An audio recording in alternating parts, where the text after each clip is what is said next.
And I have 11 o'clock. We'll go ahead and get started. My name is Becky Royer, and I'm the lead for the Medicare Beneficiary Quality Improvement Project through the FLEX program with the State Office of Rural Health. I want to thank Allie Orwick with the Indiana Rural Health Association for supporting the Zoom platform for us today. And so, Allie, always appreciate your assistance.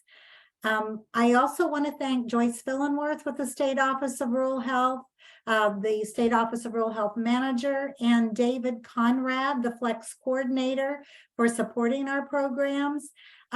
Joyce actually brought me to having this presentation today. Joyce is always very good about sharing different resources that are available in the state, and she had met with QSource, and QSource is the quality improvement organization for Indiana, for those of you who are not aware. They do a lot of good work around the state, and they have some services around addressing health inequities and improving quality and addressing disparities. They have some support that they will be able to provide.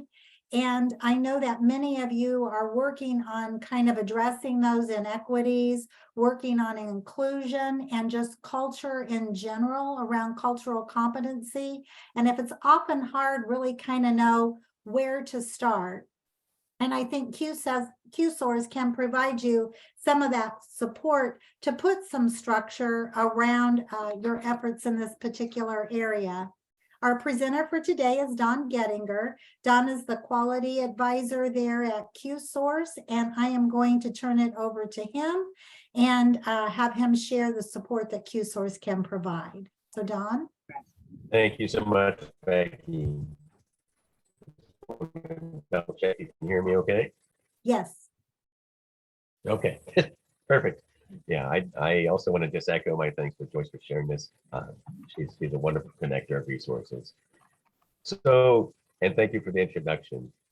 Like you said, QSource is offering support around culturally and linguistically appropriate services. I'm going to say CLAS from now on because that is a mouthful to say, but we'll move on. It's part of our the work that we're doing through our Quality Improvement Organization program. And we're dedicated to advancing health equity through all of the work that we're doing. A lot of the resources that you'll see on here come from the Think Cultural Health website. And there's continuing education and other resources available there as well. So talk a little bit about what our objectives today are. Just we want you to learn what CLAS is and why it's important. Learn what the national standards are. Have some practice, some interactive portion where we're practicing applying those standards. And then be able to share some resources and information with you, and also how you can access the assistance through QSource with CLAS implementation.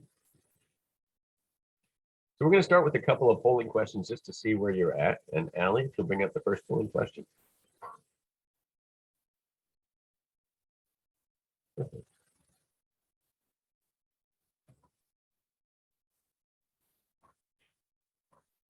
And that polling question is, how comfortable are you with communicating with patients from other backgrounds, cultures, religions, or ethnicities? And that would be very uncomfortable, somewhat uncomfortable, neutral, somewhat comfortable, and very comfortable. Thank you, Becky. I should have got that off. Just give a couple more seconds for when that's complete. And then Allie, will you show the results on the screen?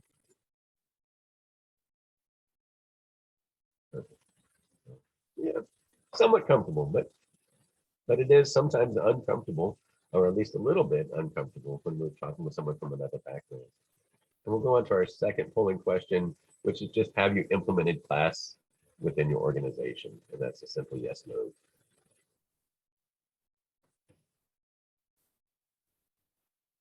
It won't take too long for this one. We'll just give it a few more seconds. Let people finish that. And then Allie, if you would show that on the screen.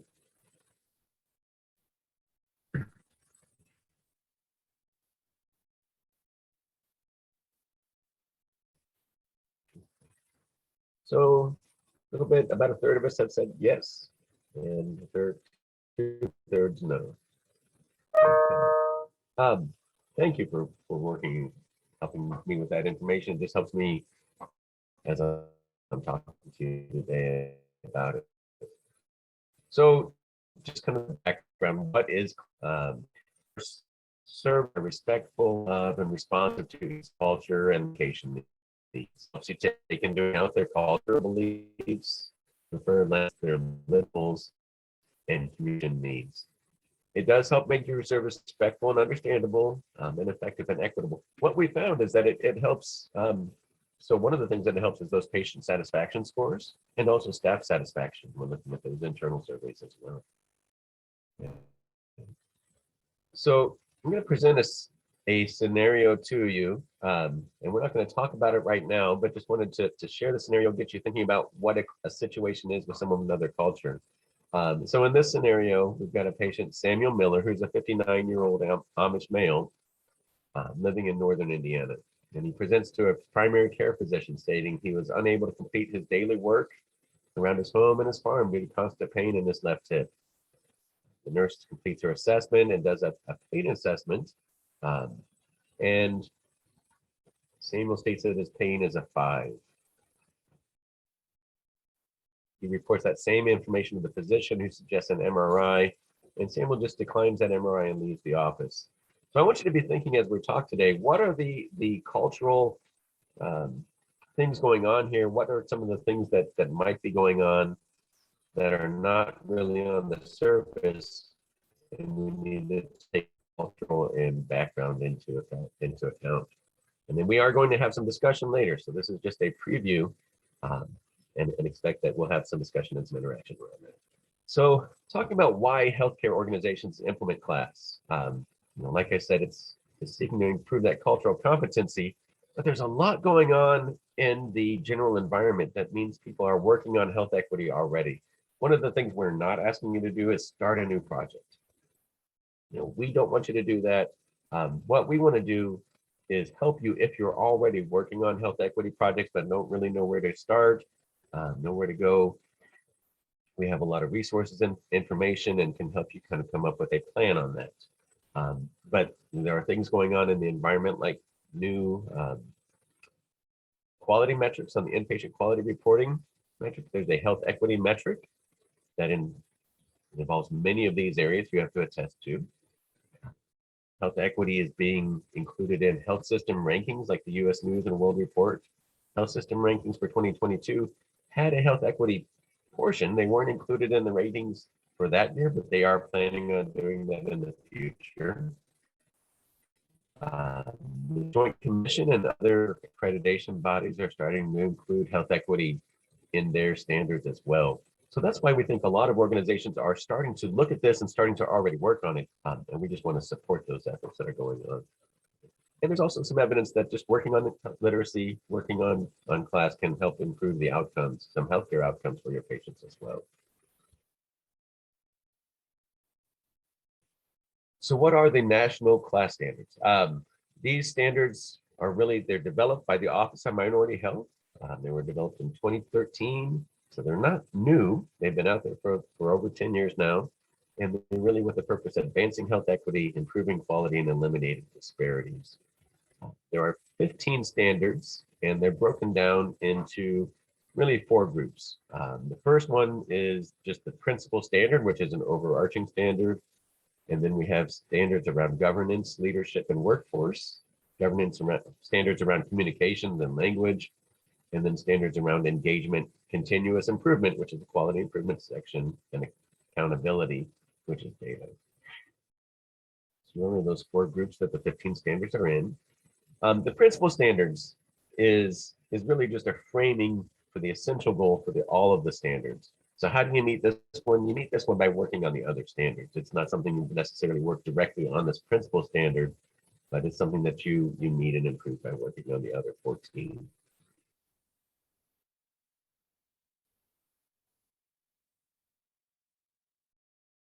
All right.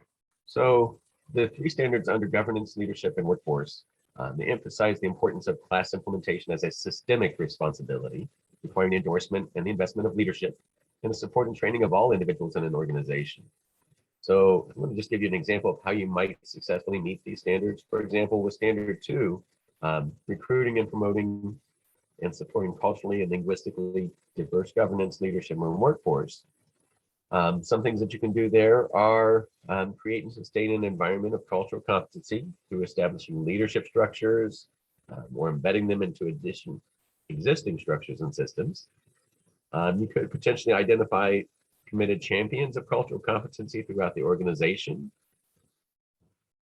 Look at your strategies about recruitment and retainment for all levels of the organization. So from the top to leadership all the way down to front level staff. And then even things like just education to improve the knowledge and skills that are needed to address cultural competency in your organization. So there's a lot of things that you can do to meet those standards. The next set of standards talk about communication and language assistance. And this is where we see a lot of people have really requested help. I think it's an area of need in the state, primarily with Spanish language resources, but also a lot of other resources. Some communities really have a Burmese language that they're trying to work on. So this is one area where a lot of organizations are seeking help and finding some need. So it's not just translation though, but it's all types of communication. So language assistance, we're also looking at making sure that translation services are available. Looking at the people that are providing the language assistance and making sure that they're trained. A lot of times translation happens by minors in the family, especially in a Spanish-speaking family. The minors, the youth are the ones that speak English and are providing those translations, but that's not always the best situation. And then, printed and multimedia resources as well as signage in your commonly used areas.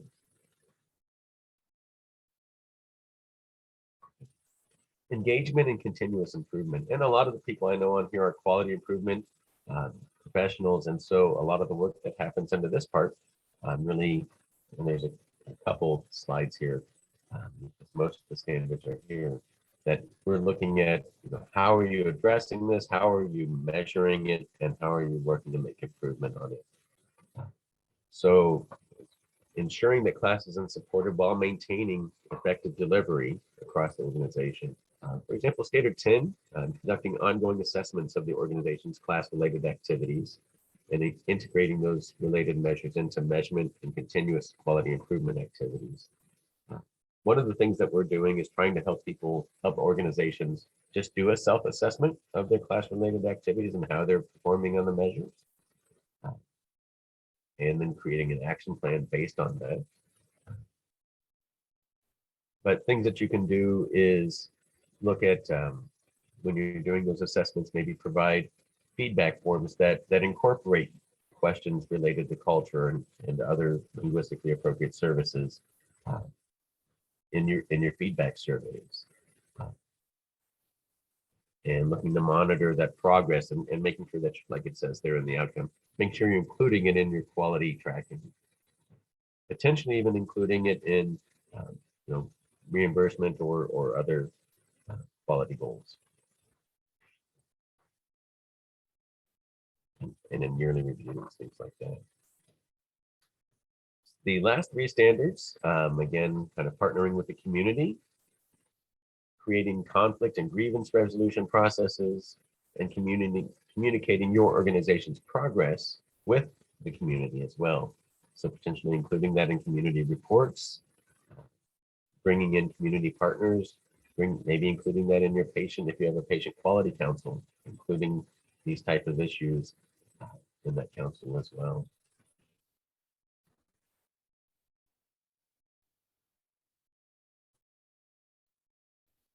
Okay, so we talked a little bit about the standards, and we're going to go back to that scenario with Samuel Miller. And here's the part where we're going to have some interaction. So I hope either come off mute and be able to share what are some of the cultural issues, or potentially type them in chat. I'm not sure what's going to be available. Are people able to come off mute, Ellie?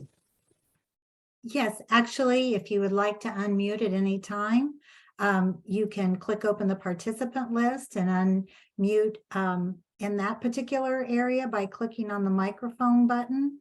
And also, if you hover at the bottom of your screen or at the top, depending on the kind of computer you have, there will be a bar come up where you can unmute there.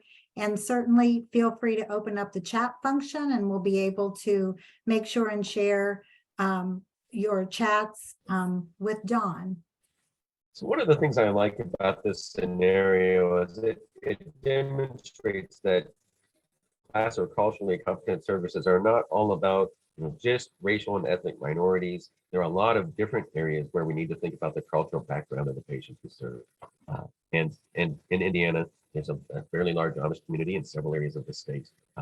But there's also just, the communities we serve have many in our rural areas. There's a large Spanish speaking or Hispanic background. And there's a large diversity in that community of different cultural backgrounds. So let's look at this scenario though with the Amish male. Can you think of anything, especially if we have anybody on here that treats a lot of Amish patients? What are some of the issues there that might be going on that leads to able to declining that MRI? Insurance. So insurance, yeah, it's not something. Typically, the Amish community is not. They don't have health insurance. They work together with the church to fund healthcare. So thinking about expense is one area. Anybody else think of any thoughts around this scenario? When using the herbal tea, one other question is if he has a primary care physician that he had gone to before, and if kind of English medicine or modern medicine, if that was something that he, had been involved with before, or if this was something that was just totally brand new and he didn't understand some of the whys of what they were recommending. Sure. Although, Amish are typically bilingual. They do speak English. No, I didn't mean that by speaking English, but Yes. but in working with the Amish community, a lot of time they refer to our way of life as the English way of life versus Amish way of life. It has nothing to do with speaking the language. Correct. Thank you. Yeah, I did misunderstand you at first. So yeah, it's English, the English medicine or the outside cultural medicine, and the medical terminology may not be something they're familiar with, or even what's being explained. So it was not, in the scenario, it wasn't really explained what the MRI was or why it was important. Another thing that we've found in some research and information that's was shared around the Amish community is typically they underreport their pain. That there's a culture of not exaggerating, being very honest in their speech. And so, seeing as repeating, they would typically not even report pain over a 5 to 6 level, even when it's the worst. The fact that he's not able to work around his home indicates that the pain is pretty bad. So things like that, when you're looking at that community, you need to know that. And I won't say that QSource is an expert on all of the communities, all the cultures you're going to find. Our role is to help you kind of make a plan to develop that expertise with your group. Are there other things that we see here? So I'm going to go on to these questions. We talked a little bit about these already. What are some of the issues? Thinking about some of the class standards that could provide us guidance in this situation. So some of that is the training. We did indicate that it's not necessarily a language barrier, but training that we need to provide better education and may not have a good health literacy on English medicine. So that might be an area thing as well. Incorporating someone that in your staffing or people that have that experience or outreach to the Amish community is another thing that can work to help you provide that better care. Okay, I've got one more scenario we're going to go through, and we'll just look at this one. Mary Smith is a 66-year-old woman who's newly diagnosed with heart disease and presents for the first time at the cardiac rehab clinic. She approaches the receptionist desk and hands her the appointment slip. And the 20-year-old receptionist takes it, and while looking at her computer screen says loudly, "You're Mary Smith. Well, Mary, I need you to complete this intake form and bring it back to me." "Here you go, Mary. Here's the pen and here's the form." And instead of taking the form and filling it out, Mary just turns around and walks out. So kind of looking at those same questions, what are some of the issues that may be cultural that we can see in this case study?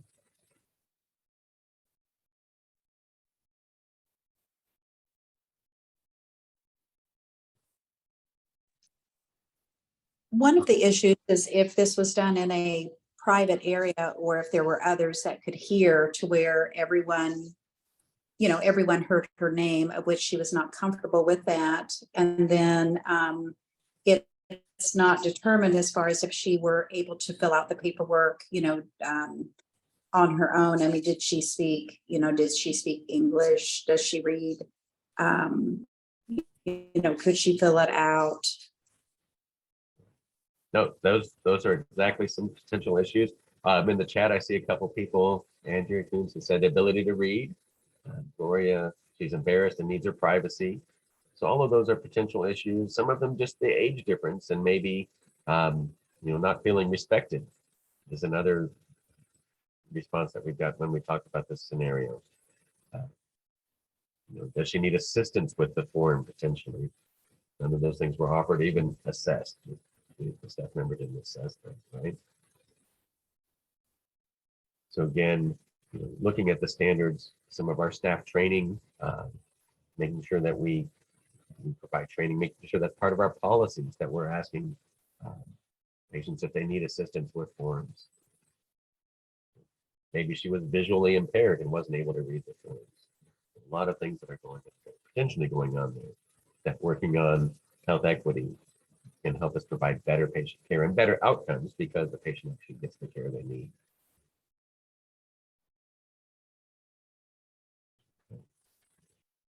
So we wanted to share a little bit about some of the financial impact of working on CLAS. Unfortunately, there's not been a wealth of studies. I will say this is an area where the actual data is very sparse. There needs to be a lot more study on the actual impact of CLAS, and so that's something that you are working on. You're looking at. It may be something you can partner with an academic institution to try to do some studies on that and get some good information. There was one that's often referenced in the research, and the intervention was a nursing care unit that hired using a culturally congruent approach. They hired Hispanic nurses. They focused on staff education and culturally competent patient education, and they did have some outcomes, decreasing acute hospitalization by 19% being the biggest. The reduction in emergency department utilization by 2%. It's not a huge change, but it is something. And then an increase in oral medication adherence as well. So there's a reference to the study there that was in Nursing Outlook in 2009. Like I said, this is just one area where they did show some health outcomes of working on CLAS. So I wanted to share that with you. Okay, I'm going to talk now a little bit about what QSource is doing, how we can work with you. The information, and like I said, most of this information does come from the Think Cultural Health website, which is put out by the Office of Minority Health. There's this document called the Blueprint, and it is a rather lengthy document, more than 100 pages. That's kind of an implementation guide, and most of the resources that we have do come from that. However, there's a lot there, and so my recommendation is not necessarily that you go and grab that and read through it as casual reading, but it is there if you want it. But it provides information on each of the 15 standards, going into the background, the purpose, what are the key components and concepts, what are the strategies for implementation, and some additional resources. What we've done is taken that information and kind of put it into a few more concise documents. One of them is a practical guide to implementing the national class standards, which is a little bit smaller. And we've also created an implementation checklist and a pre-survey. And so what we are asking interested parties that are looking to have some assistance from QSource on doing some self-assessments and creating an action plan for class is we have a kind of a short survey that we have them do to just see where they're at initially. And then we start working with them individually. Like I said, we've worked with some organizations or had conversations with organizations that where really their population of disparity is the Amish population. Some of them it's Hispanic. And so it's really individualized. There's not one boilerplate, this is what you need to do. There's 15 standards. We're not going to suggest that you work on all 15 of those at one time. It's really important to see where we need to prioritize, and we help you make those decisions on what to prioritize to start working on that plan. And so that's the kind of the resources that we share. Don, a question that came to me was, is the survey different from the checklist? The survey is it's actually a little simpler than the checklist. It's just kind of just to get us started and let you know that you're interested. And it A, gets you thinking about it, but B, kind of lets us know where you're at. And then there's kind of a final option with how we can contact you to provide some assistance. I do want to say, because that assistance is part of our contract with Medicare, there's no charge for that assistance. We're not trying to sell that service to you. We're just trying to provide resources and tools and some technical assistance that hopefully helps you on the path you're already on.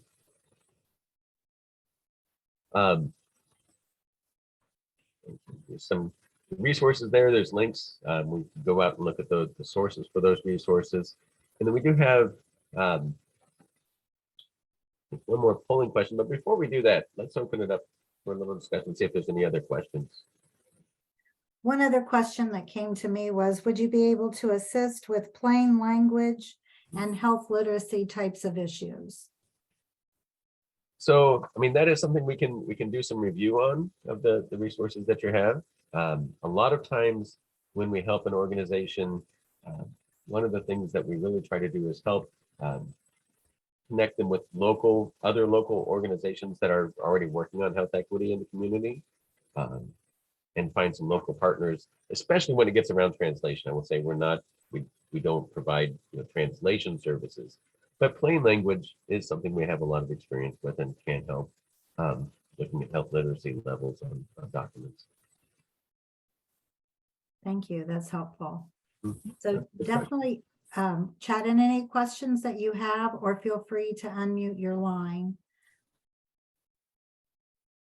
Don, as you were speaking, I did kind of wonder that in completing that short survey, are there any key areas that we should try to assess before we complete that survey for you as we're looking at our community, or any guidance there? I mean, I would say it's helpful to have an idea of what you're already working on around health equity in your organization. If you don't know the answer, it's okay to put that. For some of them, we do kind of look at each of the standards. Thank you. But yeah, it's really just a place to get the conversation started. So we don't want you to take more than 5 to 10 minutes at most completing that. I don't want you to do a lot of research in your organizations.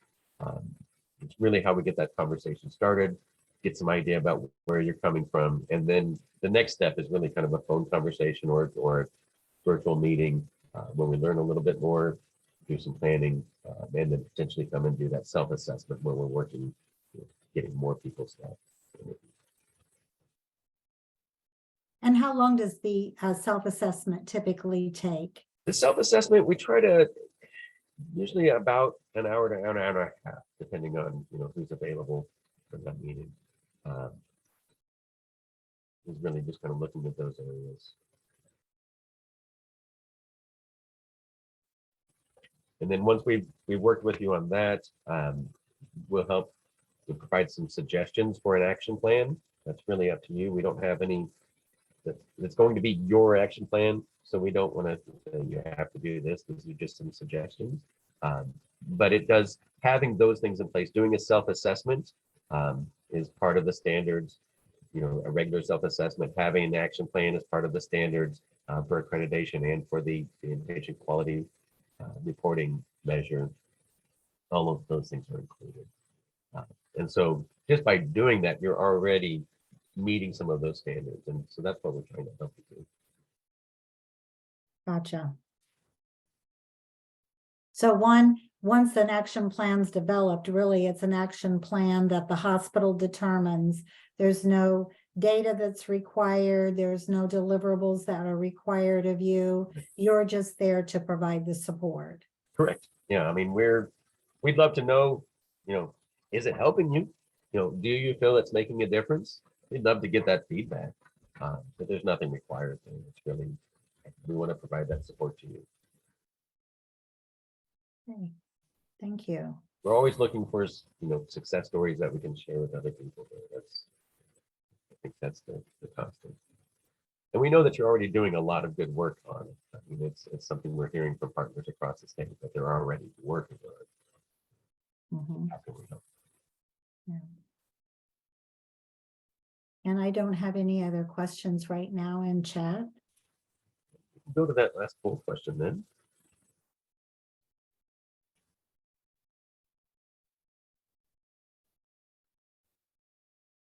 So the question is, after hearing this presentation, how likely are you to implement CLAS standards or work with us on this?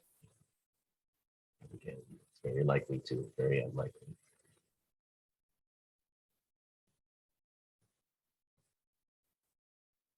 And we'll give you just a couple of minutes.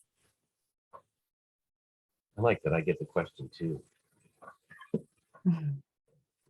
It's also nice to see a lot of faces I've worked with for many years. I'm always happy to come and talk to this group. One of the things that we've talked about, you know, I know this is critical access hospitals, often in rural communities or small communities, and we feel like we don't have patients that, you know, that need this work. And what we're discovering is, you know, there's still culture and cultural background for the patients that are there, that have been there for a long time, that maybe we just need to do some training with incoming medical staff. You know, how do you relate to patients from a rural background, an agricultural background, things like that. There is also, you know, just to be honest, diversity and, you know, population shifts are happening across rural parts of the state as well. And I know you're very well aware of that we're treating patients that are coming from more diverse cultural backgrounds than they have in the past. All right. So I see our poll results there, and I appreciate that. Just open it up one more time for any questions that we might have. So Don, how do they contact you should they want to move forward in working with QSource in working on the CLAS standards and starting with a survey, doing the assessment and getting an action plan in place? So you can definitely email me, and I'll throw my email in chat. But Becky, I'll also send you a link to that survey. I didn't do that. And I don't have it queued up, so I'm not going to. Okay. Try to. But you can definitely just reach out to me by email, and we'll get you started on that process. And then if you could, I know you've already sent out the slides. Are you going to be sending anything else kind of as a Yes. follow-up? We will send the link out to the recording to today's session. I will include Dawn's email address in that communication, as well as the link to the CLAS standards website. Perfect. So that you can take a look. And I do know the assessment is very comprehensive. There are even other resources that are available. But Don, I know that QSource definitely has provided some good support to rural providers in the past, and really looking forward to really facilitating, working on addressing cultural competency kinds of issues, any health equity issues, and other disparity kinds of issues. So.